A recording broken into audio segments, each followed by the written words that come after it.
Hello दोस्तों, मैं अरुण गंगवार आप सभी का स्वागत करता हूं आपके अपने यूट्यूब चैनल शिक्षा विकल्प में। और आज हम बात करेंगे 25 एमसीक्यूज क्वेश्चंस के बारे में। ये एमसीक्यूज क्वेश्चन मैथमेटिक्स के हैं। साथ ही साथ इनको ऐसे डिजाइन किया गया है कि पहले क्वेश्चंस इजी हैं, उसके बाद थोड़े से हार्ड लेवल के हैं।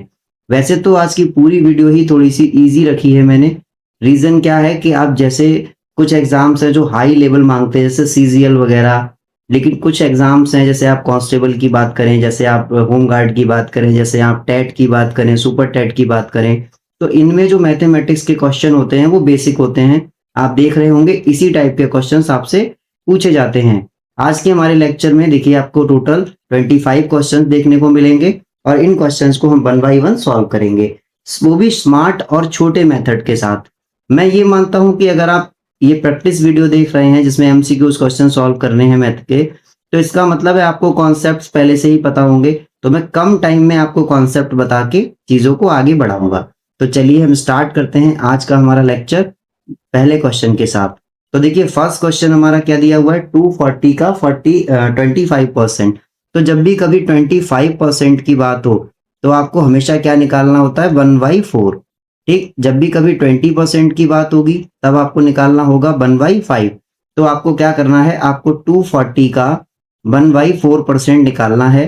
तो आप सीधे सीधे कहेंगे कि कितना बचेगा सर, 60 बचेगा, क्योंकि 4 से इसको डिवाइड करोगे तो 60, यानी आंसर आपका क्या हो जाएगा, 60। तो आपका बी राइट आंसर हो जाएगा।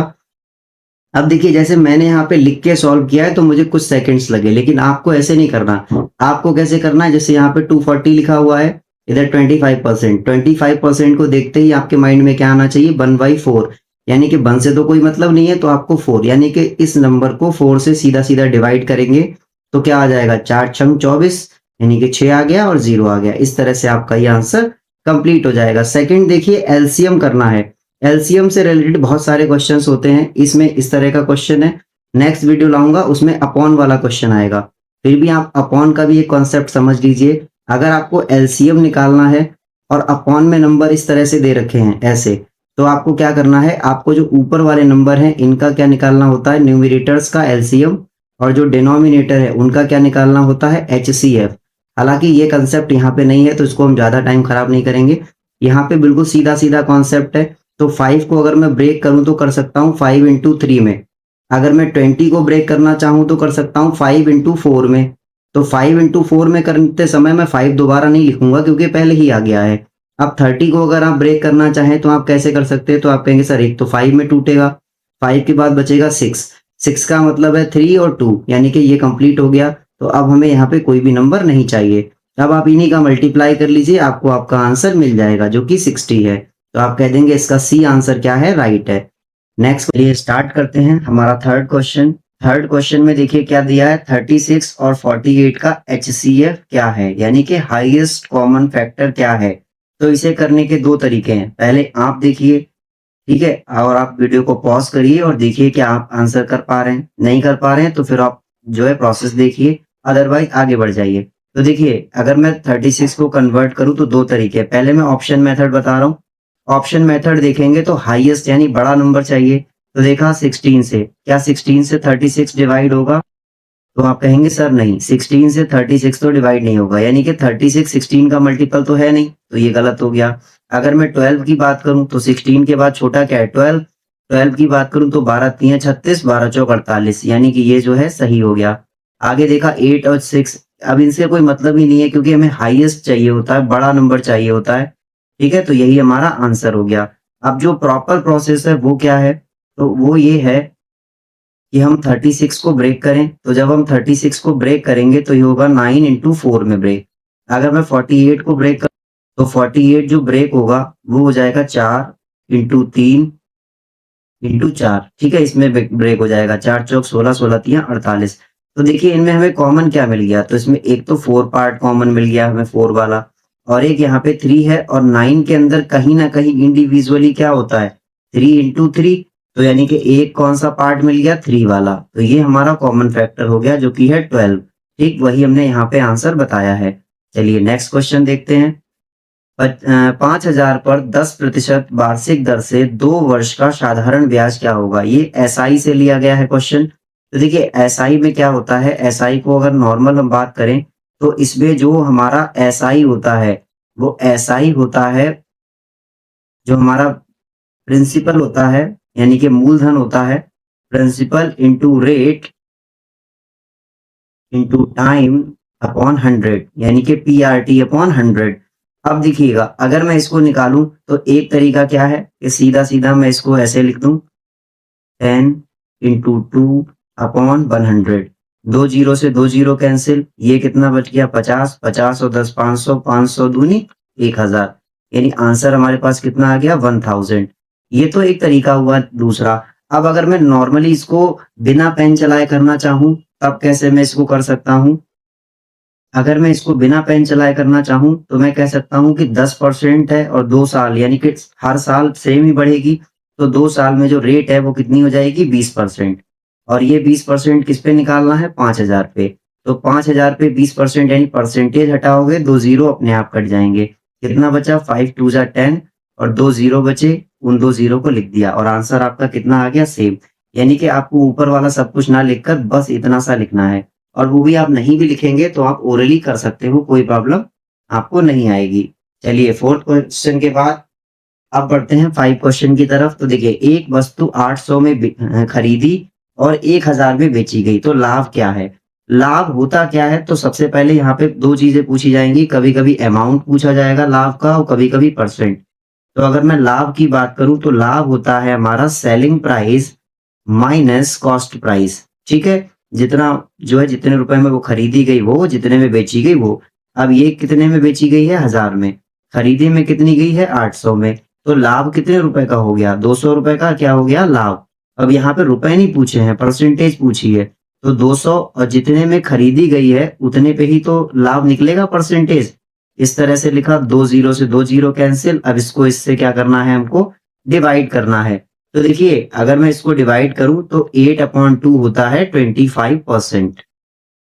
ठीक, ये 25% के इक्वल आ जाएगा। अगर आपको ऐसे नहीं समझ आया तो आप ऐसे काट लो, 2 से काटेंगे 4 आ जाएगा, 100 आ जाएगा, 4 से काटोगे 25 आ जाएगा, वो एक ही चीज है।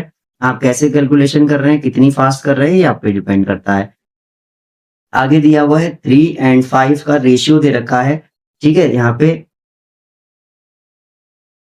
ये दे रखा है 3 और 5 का रेशियो, ठीक है। और बोला गया है यदि पहली संख्या यानी कि 3 का रेशियो जो 3 है वो जो है इसके यूनिट के बराबर है, तो हम x मान लेंगे पहली संख्या को।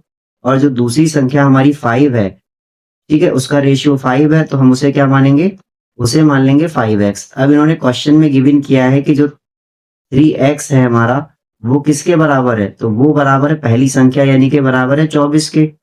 ठीक है, तो ये 3 डिवाइड हुआ, इधर 8 आ गया और हम कह देंगे x इज इक्वल टू 8।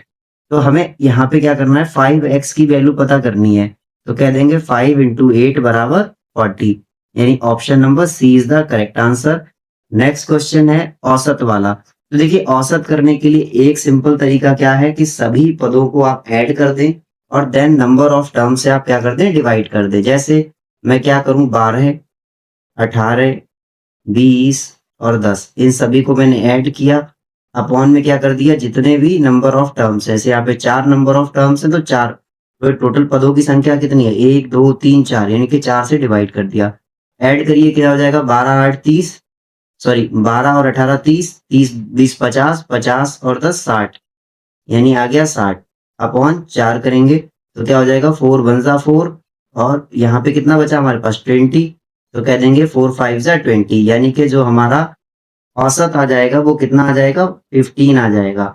लेकिन इसको करने का एक और भी तरीका है जो इजी है इससे भी ज्यादा, बस आपको एक दो बार उसे प्रैक्टिस करना होगा। जैसे ये दे रखा है, ये नंबर दे रखे हैं, अब आपको इनमें से कोई एक नंबर औसत मान लेना है। जैसे माना कि मैं एक बीच का नंबर औसत मानूंगा, जैसे मान लिया मैंने 18 हमारा एवरेज है, ठीक है, ये हमने सपोज कर लिया है कि 18 हमारा एवरेज है, तो पहला नंबर एवरेज से कितना कम है 6। उसके बाद देखिए दूसरा नंबर, तो ये तो इसमें तो कोई भी डिफरेंस नहीं आएगा क्योंकि ये माना ही एवरेज है तो जीरो डिफरेंस है। अगर इसकी बात करूंगा तो +2 यानी कि 2 नंबर ज्यादा है ये, और इसकी बात करूंगा तो ये एवरेज से कितना है 10, 8 नंबर कम है एवरेज। तो इसकी जगह पे मैं क्या लिख दूंगा, -8। अब इन सभी को सॉल्व करने के बाद जो भी आएगा उसको आप 4 से डिवाइड कर दीजिए। तो जैसे ये आप करेंगे तो 6 -8 कितना हो जाएगा आपका, -14, -14 और +2, यानी कि ये हो जाएगा -14 +2 अपॉन 4। सॉल्व करेंगे आ जाएगा -12 अपॉन 4। सॉल्व करेंगे बचेगा -3। इस -3 को डायरेक्ट इसमें से आप माइनस कर दीजिए और आपको आपका आंसर मिल जाएगा। यानी आपका आंसर कितना आ जाएगा, 15। ये तरीका देखने में थोड़ा-सा लंबा लग रहा है, लेकिन ये बहुत ही ईज़ी मेथड है, ठीक है? आपको बस सॉल्व करके दिखाना पड़ रहा है, इसलिए थोड़ा-सा टाइम लग रहा है। लेकिन और ये वाला तरीका, इसमें कैलकुलेशन होने में आप ज़्यादा कैलकुलेशन करेंगे तो गलती होने के चांसेस ज़्यादा हैं। जैसे ज़्यादा टर्म दिए होंगे, तब आपको ज़्यादा समस्या होगी, ठीक है? चलिए, आपको जो भी तरीका समझ आ रहा है आप कर लीजिए, दोनों ही तरीके मैंने आपको एक्सप्लेन कर दिए। चलिए आगे बढ़ते हैं। एक ट्रेन 60 किलोमीटर प्रति घंटा की गति से 2 घंटे, इस तरीके के क्वेश्चन में ध्यान रखना। कभी भी यहाँ पे 2 घंटे दे रखा होगा, कभी-कभी यहाँ पे टाइम जो है वो मिनट में दे रखा होगा। अगर दोनों जगह की यूनिट समान है, जैसे यहाँ भी घंटे की बात हो रही है, यहाँ की भी घंटे की बात हो रही है, तो आपको पता है कि जो हमारी दूरी होती है, डिस्टेंस होती है, वो क्या होती है? तो वो होती है स्पीड इंटू टाइम। समझने के लिए ऐसे समझिए, जैसे अगर हम अपनी स्पीड बढ़ाएँगे, तो हमें टाइम क्या लगेगा? कम लगेगा, ठीक है? तो हमें ध्यान रखना होता है कि स्पीड बढ़ाने पे टाइम कम लगता है, क्योंकि ये दोनों एक-दूसरे के रेसिप्रोकल होते हैं। तो हमें सीधे-सीधे फ़ॉर्मूला याद रखना है, डिस्टेंस बराबर स्पीड अपॉन टाइम। स्पीड कितनी है?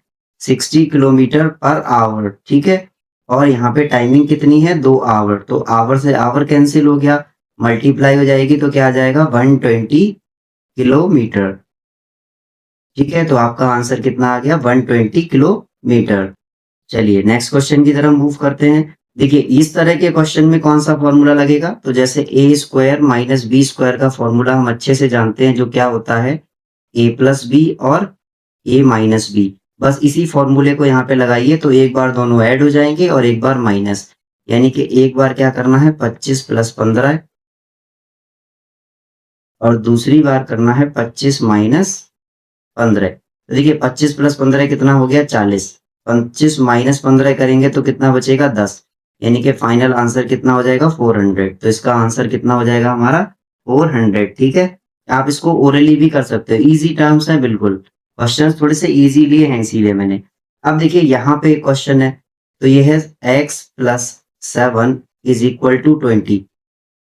एक तरीका ये है कि आप डिस्प्लेसमेंट लगाइए, इधर 7 कर दीजिए और आपका आ जाएगा 13 और आपको आपके x की वैल्यू मिल जाएगी। दूसरा तरीका क्या है कि आप अपने दिमाग में भी सोच सकते हैं कि अगर ऐसा कोई भी नंबर दे रखा है, तो उसमें क्या ऐसा ऐड करूँ कि 20 बन जाए? तो सीधी-सी बात है, x की जगह पे अगर 13 रख दोगे तो 13 प्लस 7 क्या हो जाएगा? 20 हो जाएगा। चलिए आगे बढ़ते हैं। देखिए 11 नंबर क्वेश्चन है, किसी संख्या का 2/5, कि कोई भी संख्या है, किसी संख्या का, जब भी का शब्द लगा हो तो वहां पे मल्टीप्लाई लगा देते हैं। कोई भी संख्या जो है वो x मान ली, उसका 2/5 यानी कि 2/5 जो है वो कितना है, 40 है। तो पूछा है कि वह संख्या क्या होगी? तो आपको कुछ नहीं करना है, ऊपर न्यूमरेटर से इसको डिवाइड कर दो, ये बचेगा 20 और जो इधर का डिनोमिनेटर है वो उधर जाके क्या बन जाएगा, न्यूमरेटर बन जाएगा। तो मल्टीप्लाई बाई 5 यानी कि x इज इक्वल टू 100 और आपका आंसर आ गया 100।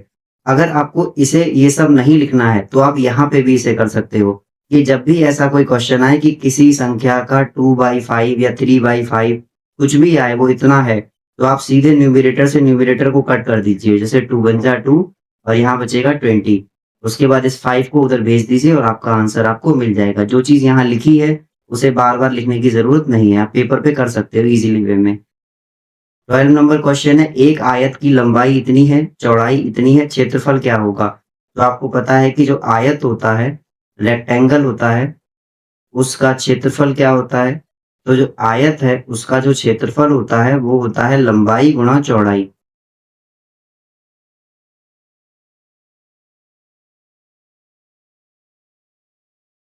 इसी को कहते हैं लेंथ इनटू ब्रेड्थ, ठीक है?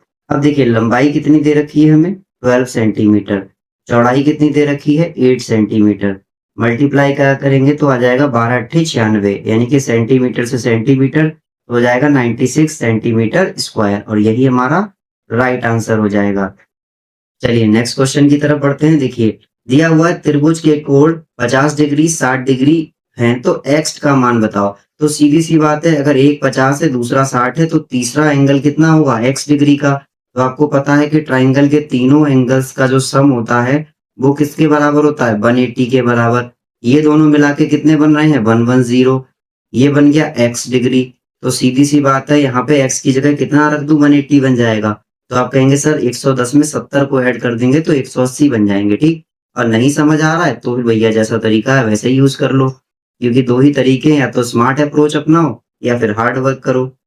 ठीक है, आप इसको इसमें से माइनस करोगे मिलेगा आंसर 70 डिग्री ही, और इस तरह से 70 डिग्री आपका आंसर है। ये तो वो करेंगे जो थोड़े से भाई कम होशियार हैं, और जो थोड़े ज्यादा होशियार हैं वो सीधे क्वेश्चन देखते ही समझ जाएंगे कि दो एंगल 50 और 60 दे रखे हैं तो तीसरा एंगल कितना होगा।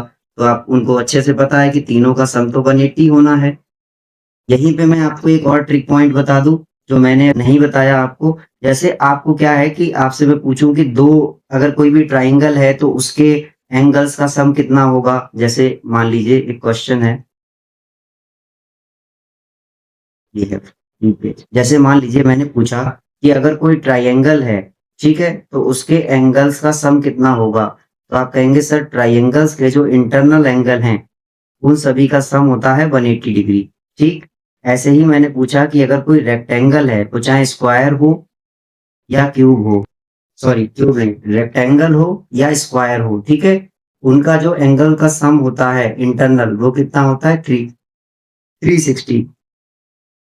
ऐसे ही बात करूं अगर पेंटागन है, पेंटागन का मतलब जिसमें 5 इंटरनल साइड्स हैं, जैसे 1 2 3 4 5, 5 साइड्स हो गई, तो इसका कितना होगा। ऐसे ही जो हमारे पास हेक्सागोन होता है जिसमें 6 साइड होती हैं उसका कितना होगा। सेप्टागोन जिसमें 7 साइड होती हैं उसका सम कितना होगा 8, यानी ऑक्टागोन का कितना होगा 9 वाले का कितना होगा। और 10 यानी कि डेकागोन, ये नोनागोन बोलते हैं इसको, डेकागोन बोलते हैं। तो इनके कैसे निकालेंगे सम। तो इसके लिए जो एक बेसिक फॉर्मूला है वो क्या है, तो वो है n-2 इंटू 180। इसमें आप वैल्यू पुट करते जाएंगे तो सभी एंगल्स के वैल्यू निकलते आएंगे, where n is equal to number of arms बोल सकते हैं या फिर नंबर ऑफ साइड्स भी बोल सकते हैं, जिसमें जितनी साइड, जैसे ट्राइंगल में 3 साइड है तो मैं यहाँ पे 3 रख दूं तो 3 - 2 कितना हो जाएगा 1, और 1 की 180 से मल्टीप्लाई करोगे तो क्या बन जाएगा 180। ऐसे ही दूसरा बोलूं, जैसे क्वाड्रिलेटरल की बात करूं तो क्वाड्रिलेटरल में 4 साइड होती हैं तो n की जगह पे क्या रख दूंगा 4। तो 4 - 2 कितना हो गया 2 बचा, यानी किस ब्रैकेट में जब 2 बचा है तो 2 की जो 180 है उससे मल्टीप्लाई करोगे क्या हो जाएगा 360, ठीक है। इस तरह से आप पूरा निकाल सकते हो। अब मैं आपको एक ईज़ी ट्रिक बता रहा हूँ जिससे आप बहुत ही ईज़ी वे में इसको निकाल सकते हो। वो ट्रिक क्या है तो देख लीजिए, जैसे मैंने कहा 3 लाइन, 4 लाइन का क्वाड्रिलेटरल, 5 लाइन का पेंटागन, 6 लाइन का हेक्सागन, 7 लाइन का सेप्टागन या फिर हेप्टागन बोलते हैं इसको, 8 का ऑक्टागन, 9 का नोनागन, 10 का डेकागन। अब इनके अंदर के टोटल एंगल्स का सम निकालना है तो सीधे 18 का टेबल लिखते जाओ। 18, 18 दूनी 36, 18 तिया 54, 18 चौक 72, 18 पंजे 90, 18 चंगा 108, 18 सत्ते 126, 18 अट्ठे 144, ठीक है। अब इनमें सबके पीछे क्या लगा दो 0 लगाते जाओ और आपका आंसर आपको मिल जाएगा। आप इसको किसी भी तरीके से करके देख लो, आपके आंसर यही आएंगे। जो बेसिक फॉर्मूला है वो क्या है वो आपका फॉर्मूला है, अभी बता रहा हूँ आपको, वो फॉर्मूला है n-2 इंटू 180 डिग्री। और ये कितना है, ये फॉर्मूला किसका है, तो ये फॉर्मूला है एंगल सम का। ठीक है, तो आप समझ गए होंगे। चलिए आगे बढ़ते हैं।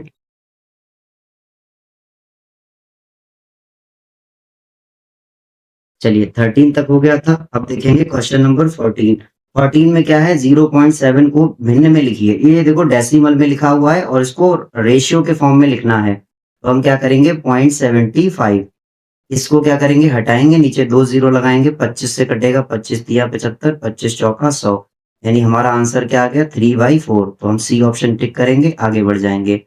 नेक्स्ट देखिए, 1000 रुपए पर 20% की छूट देने के बाद कीमत। अब यहाँ पे ये देखना कि छूट दी किस पे जा, इनिशियल अमाउंट पे या फिर जो अमाउंट उसने दे रखा है उस पे। तो यहाँ पे ध्यान रखना, जो छूट दी जाती है मोस्टली वो अंकित मूल्य पे दी जाती है। जैसे आप कोई मॉल में कपड़े खरीदने जाते हो तो आप उस कपड़े के कॉस्ट प्राइस नहीं देखते हो, आप देखते हो उस पे लिखा हुआ एमआरपी। ठीक है, अब जैसे मान लो एमआरपी अगर किसी का 1000 रुपए है और उस पर लिखा हुआ है कि इस पे 20% आपको डिस्काउंट मिलेगा, तो आपको जो डिस्काउंट है वो एमआरपी पे मिलता है। जो मॉल में एमआरपी लगे होते हैं कपड़ों के ऊपर, उन पे आप डिस्काउंट लेते हो। तो यहाँ पे इन्होंने यही बताया, ये जो 1000 रुपए है ये एमआरपी है और 20% की छूट मिल रही है। तो 20% की छूट कितनी हो गई, तो आप कहेंगे सर 1% से 2 जीरो कैंसिल कर देंगे, यानी बचेगा कितना। देखो ये मैं आपको एक बार करके दिखा दे रहा हूँ इस तरह से। कभी भी जब ऐसी कोई कैलकुलेशन हो तो आप इस परसेंटेज को, सिंबल को हटाना है और 2 जीरो अपने पास से रिमूव कर देने हैं। कितना बचा, इधर 10 इधर 20, दोनों को ऐड कर दो, यही आपका अमाउंट हुआ। इतने रुपए का उसे क्या मिल गया है, डिस्काउंट मिल गया है। तो भैया डिस्काउंट मिला है तो पैसे देने कितने होंगे, तो आप कहेंगे सर जितना मार्क प्राइस है, जितना अंकित मूल्य है, उसमें से डिस्काउंट को लेस कर दिया जाता है, बचा हुआ अमाउंट हमें देना पड़ता है। तो 1000 में से 200 कम होगा, यानी कितना देना पड़ेगा, 800 रुपए उसे पेमेंट करने पड़ेंगे। चलिए आगे बढ़ते हैं। 2 का पावर 5, मैंने आपसे कहा था कि 2 के पावर 5, 2 के पावर 6 ये आपको थोड़े से याद होने चाहिए। तो आपको पता है 2 का पावर 1 कितना होगा 2, 2 का पावर 2 4, 2 का पावर 3 8, 2 का पावर 4 कितना 16। ऐसे ही अगर 2 के पावर 5 की बात करूंगा तो 32। 2 के पावर 5 का मीनिंग क्या है वो तो आपको पता ही होगा, 2 इंटू 2 इंटू 2 इंटू 2 इंटू 2, यानी कि 5 टाइम्स क्या कर लेंगे 2 को एज इट इज मल्टीप्लाई। तो 2 दूनी 4, 4 दूनी 8, 8 दूनी 16, 16 दूनी 32, यानी आपका आंसर हो जाएगा 32। चलिए आगे बढ़ते हैं। देखिए, यदि किसी वृत्त की त्रिज्या है तो व्यास बताइए। तो त्रिज्या और व्यास में जो है रिलेशन होता है वो क्या होता है कि डायामीटर जो होता है वो 2 टाइम होता है रेडियस के। ठीक, जो डायामीटर हमारा होगा वो रेडियस का 2 टाइम होगा। चलिए फिर से इस चीज को बता दे रहा हूं एक बार। हमें जो जनरली रिलेशन याद होता है, हमें जो जनरल रिलेशन याद होता है वो क्या होता है, तो वो होता है आर बराबर डायामीटर अपॉन 2। ठीक है, तो आर की वैल्यू यहाँ पे कितनी है, तो इसी रिलेशन को अगर आगे देखूंगा तो कह सकता हूँ डायामीटर जो होता है वो 2 गुना होता है आर का, और आर की वैल्यू कितनी है यहाँ पे 7। तो हम कह देंगे 2 इंटू 7, यानी कि 14 हमारा डायामीटर हो जाए, और इस तरीके से हम 14 को क्लिक कर देंगे। नेक्स्ट क्वेश्चन देखिए, 3/5 और 1/5। तो 3/5 प्लस 1/5। तो देखिए दोनों का डिनोमिनेटर सेम है तो कोई भी कुछ करना नहीं है, सीधा सीधा ऊपर वाले पार्ट्स को ऐड करेंगे और हो जाएगा 4/5। आगे बढ़ते हैं। नेक्स्ट क्वेश्चन है हमारा, एक काम को ए अकेला 10 दिनों में करता है तो एक दिन में वह कितना काम करेगा। तो देखिए जब भी कभी ऐसा क्वेश्चन हो कि ए अकेला जो है एक काम को कितने दिन में कर रहा है, 10 दिन में कर रहा है, तो भैया सीधी सी बात है, अगर वो एक दिन काम करेगा तो एक दिन में 1/10 काम करेगा भाई, क्योंकि एक दिन में ये कर रहा, सॉरी, एक अकेला जो है 10 दिन में पूरा काम कंप्लीट कर रहा है, तो सीधा सा मतलब है कि पहले दिन में वो कितना करेगा 1/10, और आपका आंसर यही हो जाएगा। चलिए आगे बढ़ते हैं। नेक्स्ट क्वेश्चन है हमारा, 5 संख्याओं का औसत इतना है, योग बताइए। यहाँ पे कितनी भी संख्याएं दे रखी हों और उनका औसत दे रखा है, योग पूछा है, तो आप सीधे सीधे उनका मल्टीप्लाई कर दीजिए। औसत का मल्टीप्लाई संख्याओं से, तो आपको पता लग जाएगा 18 पंजे कितना होता है, तो 18 पंजे होता है 90, यानी आंसर आपका क्या हो जाएगा 90। आगे बढ़ेंगे। नेक्स्ट क्वेश्चन देखिए, किसी संख्या का 40%, किसी संख्या को x मान लिया, 40% बोल दिया, किसके बराबर है 72 के। तो यहाँ पे दो चीजें हैं, या तो इसको इजी वे में करना चाह रहे हैं तो कैसे करें, x इंटू 40/100/72। जीरो से जीरो गया, 4 से काट दिया, 4 एकम, 4 बन जा 4, यहाँ 3 बचा, तो 32 बचा, 4 8 जा 32, और ये 10 जो है उधर मल्टीप्लाई में चला जाएगा और x बराबर हो गया 180। एक तो ये आंसर हो गया। इसको अगर और शॉर्ट में करना चाहें तो सीधे-सीधे कह सकते हैं कि 40% किसके बराबर है 72। अब इसको ऐसा मल्टीपल बनाओ जिससे हम उसको 100 बना सके, तो इसको 2 से डिवाइड कर लो, तो ये बचा 20, ये इसको 2 से डिवाइड करोगे कितना बचेगा 36। अब देखो डायरेक्ट आपको इसमें क्या करना है 5 से मल्टीप्लाई और इधर भी 5 से मल्टीप्लाई, तो आपका जब आंसर आएगा तो आएगा 5 रुपये 30 का 0 हासिल 3 5 15 और 3 18 180 आंसर। तो आपको ये पैटर्न नहीं लगाना है, इस पैटर्न को यूज करना। ये अभी आपको देखने में थोड़ा सा बराबर ही लग रहा है, लेकिन ये वाला थोड़ा सा ज्यादा टाइम टेकिंग होता है और ये आपका इजीली होता है। ठीक है, चलिए आगे बढ़ते हैं। नेक्स्ट क्वेश्चन है 1200 की वस्तु पर 15% लाभ के बाद विक्रय मूल्य। तो देखो 12 इतने रुपए की वस्तु है, यानी कि इसका सीपी जो है वो कितना है 1200 रुपीज है, और जो प्रॉफिट है वो कितना है, तो प्रॉफिट जो है वो है 15%। तो हम इसको कैसे निकालेंगे, विक्रय मूल्य कितना है। तो यहाँ पे दो चीजें हैं, या तो हम लाभ अलग निकाल लें। अगर मैं केवल लाभ निकालूंगा तो मैं कहूंगा कि ये हो जाएगा 1200 इंटू 15 अपॉन 00, 20 से 20 गए, 12 15 कितना होता है 180। ठीक है, 15 दूनी 30 का 3, 15 एकम, हाँ ठीक है। जो आपको मिला है ये 180 ये लाभ है। तो जो अमाउंट आपको पेमेंट करवाएंगे आप, ठीक है, यानी कि सेलिंग प्राइस क्या होगा, तो कॉस्ट प्राइस और प्लस जो आपने प्रॉफिट लिया है वो। कॉस्ट प्राइस कितना था 1200, लाभ कितना लिया है 180 का, तो आपका आंसर हो जाएगा 1380 रुपए। एक तो ये तरीका है जो कि काफी लंबा है। शॉर्ट तरीका क्या है कि जो भी आपको सीपी दिया है वो लिखिए, 15% की वैल्यू निकालेंगे तो आपका पास कितना हो जाएगा, तो देखिए 5% की वैल्यू होती है 1/20, तो हम 15% को क्या कह देंगे 3/20, यानी कि 20 रुपए की चीज पे 3 का लाभ हुआ है। ठीक है, और उसकी पहले जो 20 रुपए है वो किसके बराबर है 1200 रुपए के बराबर। चलो ऐसे देखो, ये ऐसे 15% निकालना है तो हम सीधे कह देंगे कि इसका मुझे कितना निकालना है 23/20 निकालना है, क्योंकि यहाँ पे देखो लाभ हो रहा है तो ये जुड़ जाएगा, अगर हानि हो रही होती तो घट जाता। तो 20 में 3 जोड़ेंगे कितना हो जाएगा 23, 0 से 0 गया, इससे कैंसिल आउट करोगे यहाँ बचा 60, यानी कि आपको निकालना है 60 इंटू 23। सॉल्व करोगे 0, 6 3 18 का 8 हासिल गया 1, 6 दूनी 12 और 1 13, यानी कि सीधा सीधा आपको टोटल अमाउंट मिल गया कि कितना निकालना है। बस इतने से में आपका आंसर कंप्लीट हो गया। ठीक, आपको इतना सब नहीं करना अलग अलग।